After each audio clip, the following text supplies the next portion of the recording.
Hi guys, it is Layla here. Recently, I have been obsessed with a little... Well, actually, it's not really little. It's a pretty big book. And it is called Divergent. Which, I mean, you all have read the whole trilogy and seen the movie. I am so late on the train. But you know what? I loved it so much that I thought it was video worthy. It's going to be like... not exactly 100% a book review or a movie review, maybe, but it's just going to be like on my thoughts of the movie and book.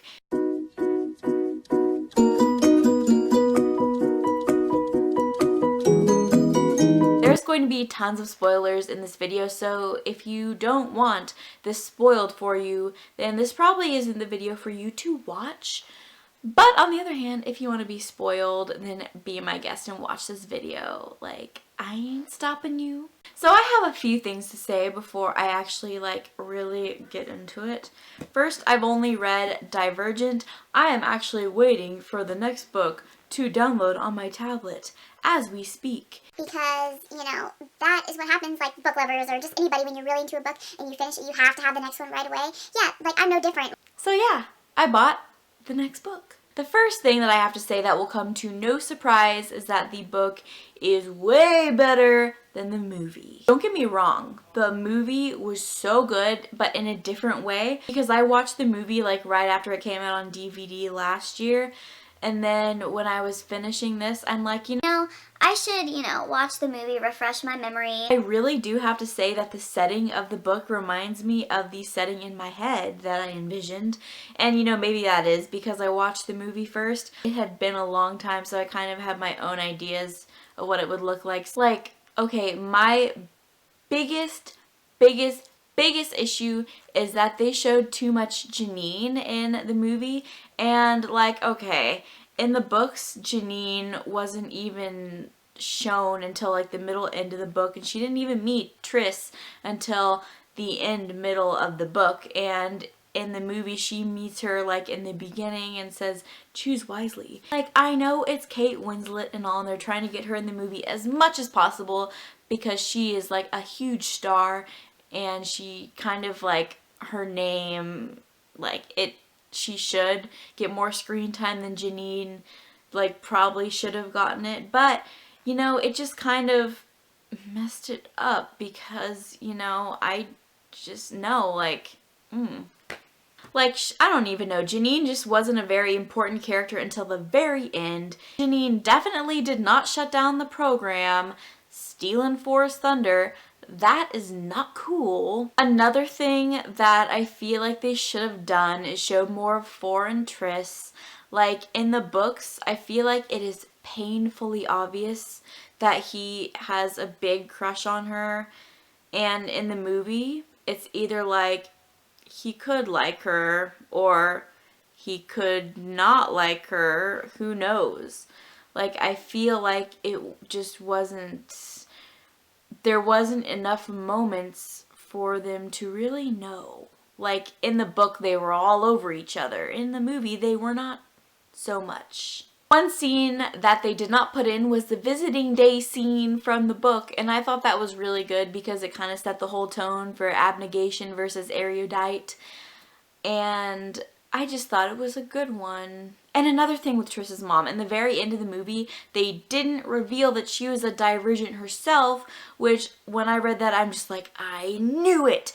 And they should have just done it in the movie because it just really, that was such a good moment in the book. I don't know why they wouldn't add that. It literally would have taken 5 measly seconds to say, I'm a Divergent myself, even less, but c'est la vie. Another thing that I have to say is that some of the fear landscapes were different, the way they were done, and in the movie they were more like, okay, I feel like the way the last test during initiation was done differently than in the books. Like, Four was teaching her how to do it the dauntless way, and in the books they were given time to prepare so she could have done whatever she wanted to do. So I didn't really like how they kind of changed that. Like, in the movie they should have just been like, you have time to prepare yourself for the test. But anyways, regarding the final test, that's one of my favorite scenes in the book, when she goes up to Four afterwards and is like, did anybody tell you about my fear landscape? And he literally has no idea. Like, she totally plays it off. It's hilarious. One of the best scenes was the fight attack scene where, you know, Peter, Drew, and Al try and throw Tris in the chasm, and Tobias or Four comes and fights them off. Like, I thought that scene was done really well. And when Tris finds out that Al was the one, like when she confronts him the next day around Will and Christina, that was done exactly how I imagined it in the books. Another scene that makes me really mad is when Tris is put in the hospital and then Will and Christina come up to her and say that she's been cut, that she has no chance of becoming a Dauntless, that she is going to be factionless.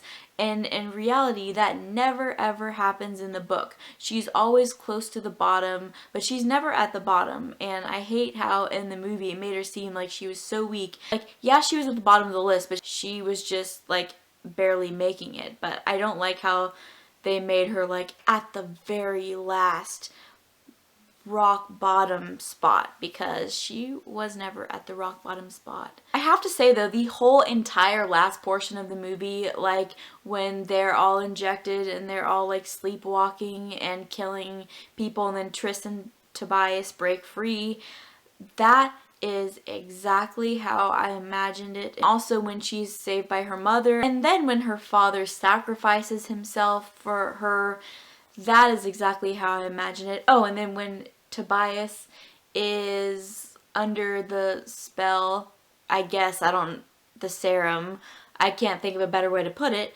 and she like totally, she gets him to get out of it.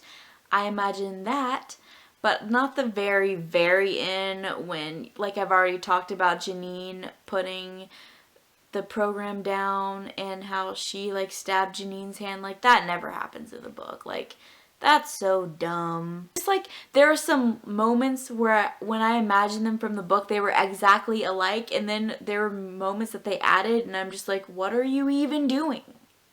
But it wasn't bad, like it was believable in the story. So it's not like I hated it or I'm complaining, I was just like, whoa, why is this happening? You know, it was more like that.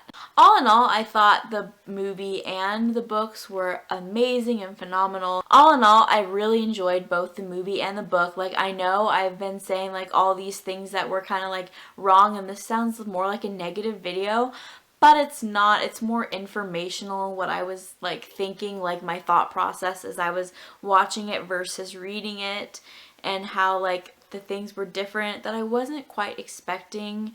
But in a way I was, because I'd already seen it, but I kind of forgot. Like, it was taken more at face value, you know what I mean? What I'm trying to get at. Shailene Woodley is an amazing actress. I've loved so many projects she's been a part of, and she's been a part of a ton of huge projects lately. And Theo James. Theo James? He is a fine specimen of a human being, and I have no complaints with seeing his beautifulness self beingness on my TV or the silver screen, because that just makes me happy. He's so attractive. And their chemistry together is really good. I hope you enjoyed this video, like movie book comparison video. I think it's just going to be called that, because it wasn't really a book review, but it was more of a movie review, and it was like both of them combined together. So yeah, we're going to go with that. I'll see you guys next time. Bye! Mwah!